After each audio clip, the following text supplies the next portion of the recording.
Voy a presentar el tema de diferencias entre la física clásica y la física moderna. La física clásica comprende lo que es las teorías newtonianas, que sería como la física mecánica. En estas son lo que es el movimiento mecánico de los objetos y se estudia únicamente a nivel... Se explica solamente lo que son los objetos a gran escala, sus movimientos y algunas cosas como son la térmica, la termodinámica, la mecánica, el magnetismo, etc. También se dice que a finales del siglo XIX era una creación común que todos los fenómenos naturales podían describirse mediante las leyes de Newton. El desarrollo de la física moderna se da a partir del siglo XX gracias a aportes realizados por el mundo de la física, la matemática y la química, demostrando que la mecánica clásica no es siempre aplicable. En este caso, la física cuántica, que es una de las ramas de la física moderna, estudia lo que es el mundo microscópico, y por ejemplo el electrón, el protón y el neutrón, sus comportamientos y sus cambios de energía. También está lo que es la física relativista, que la fundó lo que es Einstein. En esta teoría se puede dividir en dos postulados, que es el principio de la relatividad. Las leyes de la física tienen la misma forma en todos los marcos de referencias inerciales. Esto quiere decir que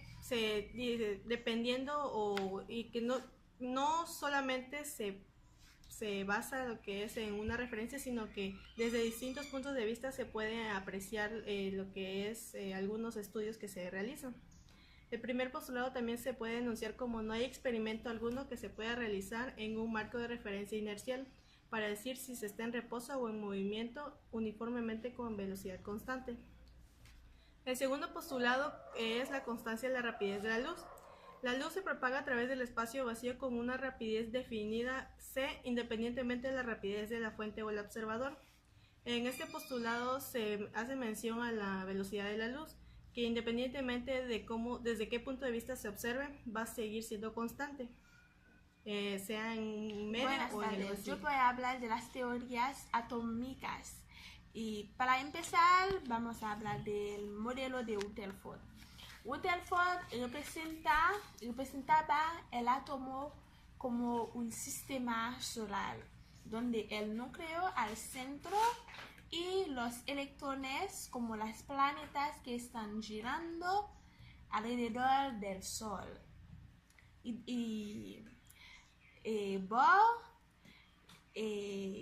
cuantizaba las órbitas para decir que los átomos son estables porque los electrones tienen muchas capas, y Bohr dice que hay muchos niveles como orbitales dentro de un átomo. No importa que sea reciclado. Y dice que el número es como de 1 a 7 capas como orbitales. Y los electrones, a medida que aumenta el nivel, por ejemplo, en 1 son 2. La capa 1 puede tener 2 electrones y así sucesivamente va aumentando. Y el 2 puede tener 8, el 3 18, el 4 32, el 5 32 y el 6 18 y el 7 8. Y el modelo de Schrödinger abandonó la idea de orbitales para reemplazarlo con una descripción de regiones espaciales como orbitales, donde dice que se encuentran los electrones. Y por definición, los orbitales son los electrones con diversos valores de momento angular, ocupan regiones del espacio como estas. Yo voy a hablar lo que es el Gracias. principio de incertidumbre. Dice que Werner Heisenberg fue un físico alemán conocido por enunciar lo que fue el principio de la incertidumbre, que se formuló en el año 1927. Él menciona que fue una contribución fundamental para la teoría cuántica porque determina de que no es imposible medir dos cosas al mismo tiempo. Tal es el caso de los fotones de la luz, que los electrones en cualquier momento se alteran y determinan diferentes medidas. Entonces lo que él decía que es imposible medir arbitrariamente lo que son dos cosas, que sería la posición, o velocidad o el momento lineal. Un ejemplo podría ser cuando no es lo mismo que una persona de abajo mire la velocidad de un camión a que una persona que va dentro del camión mire la velocidad que se ve por fuera. Entonces, él decía que primero se debe de medir lo que es una cosa y determinar los parámetros para luego medir lo que sería otra cosa con diferentes parámetros, no con los mismos ni al El mismo efecto tiempo. fotoeléctrico. Se dice que el efecto fotoeléctrico es la emisión de fotones, o mejor conocido como cuantos.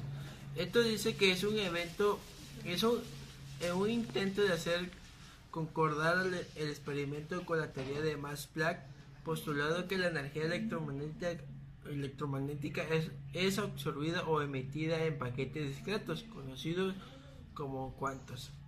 Dice que la energía de dichos cuantos o fotones es proporcional a la frecuencia de la radiación y la ecuación de Planck, que esta dice que energía es igual a la constante de proporcionalidad por la frecuencia.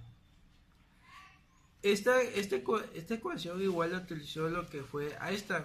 Usó la ecuación de Planck para explicar el efecto fotoeléctrico, que el término era watt, se llama función de trabajo de la superficie. Por tanto, el electrón proyectado sale con energía cinética máxima, representado por energía cinética es igual a un medio de masa por velocidad al cuadrado máxima.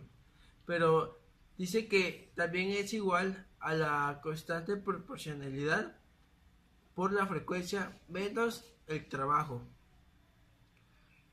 Esta es la ecuación fotoeléctrica de Einstein. A medida que la frecuencia de la luz incide varios, la energía máxima del electrón emitido cambia la frecuencia más baja de la frecuencia umbral a la del electrón es emitido a la presenta cuanta cuando si la energía es mayor que el trabajo, entonces se expulsarán los electrones con cantidades variables de energía cinética.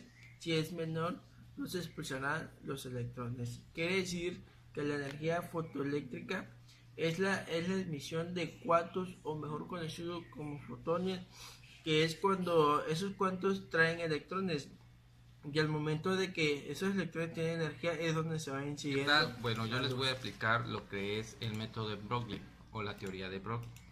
Nos dice que la dualidad es una onda de partícula que se demostró que la luz y la materia poseen propiedades de la partícula y propiedades de la onda. ¿Qué quiere decir? En el siglo XXI, un investigador llamado Louis Victor de Broglie fue un físico francés en la cual propuso una tesis doctoral donde él aplica y decía que todas las materias tienen una onda asociada a ella. Fue una idea revolucionaria contra las analogías del momento. No despertó un gran interés y no tenía evidencia de producirlo. Fue entonces cuando entró otro científico que es Einstein, quien la reconoció tanto la importancia que fue ejecutada en 1929 como fue conocida como Broglie y recibiendo un Nobel de la física, y fue donde nació algunas fórmulas como la energía de un fotón que se puede expresar como función y longitud de onda. Cuerpo negro es la transferencia de energía a través del espacio por medio de ondas electromagnéticas. Se le conoce esto como la radiación. En este mecanismo de transferencia de calor no se requiere de un medio físico. Una de las observaciones que quedó sin explicar a finales del siglo XIX fue el espectro de la luz emitido por los objetos calientes. La luz emitida es de un rango continuo de longitudes de onda o frecuencias, y el espectro es una gráfica de intensidad contra longitud de onda o frecuencia. Conforme a la temperatura aumenta, La radiación electromagnética emitida por los objetos no solo aumenta de intensidad total, sino que alcanza un máximo a frecuencias cada vez más altas. Un cuerpo negro es un cuerpo que absorbería toda la radiación que llegaría a él, y por lo tanto parecería negro bajo reflexión cuando se ilumine por otras fuentes. La radiación que tal cuerpo negro idealizado emitiría cuando es caliente y luminoso, la llamada radiación de cuerpo negro, aunque no necesariamente de color negro, se aproxima a la de muchos objetos reales. Experimentalmente se descubrió que la longitud de onda en el pico del espectro se relaciona con la temperatura Kelvin mediante la longitud de onda se relaciona con la temperatura Kelvin es igual a 2.90 por 10 a la menos 3 metros sobre Kelvin. A eso se le conoce como la ley de Weir. Un absorbedor perfecto se llama cuerpo negro. No significa que sea de color negro, que se define como un objeto ideal que absorbe toda la radiación que llega a su superficie y su emisividad es igual a 1. Un cuerpo cuya emisividad sea igual a 0 no absorbe la energía incidente sobre él, sino que la refleja toda, es decir, es un reflector perfecto. Los cuerpos con emisividades entre 0 y 1 se les llama cuerpos grises, son los objetos reales. Cuando el cuerpo está en equilibrio con los alrededores, irradia y absorbe la misma cantidad de energía, por lo tanto su temperatura permanece constante. Cuando el cuerpo está más caliente que el ambiente, irradia más energía de la que la absorbe, y por lo tanto éste se enfría. Si un cuerpo se encuentra a temperatura ambiente y a una temperatura, la energía neta ganada o perdida por segundo como resultado de la radiación la energía es igual a la emisividad de la superficie por el constante de Stefan por área por temperatura de superficie a la cuarta menos la temperatura ambiente a la cuarta, y esto nos da el resultado en watts. En este experimento se va a hablar sobre el cuerpo negro, sobre la energía. En este caso utilizamos lo que es un foco para simular el sol.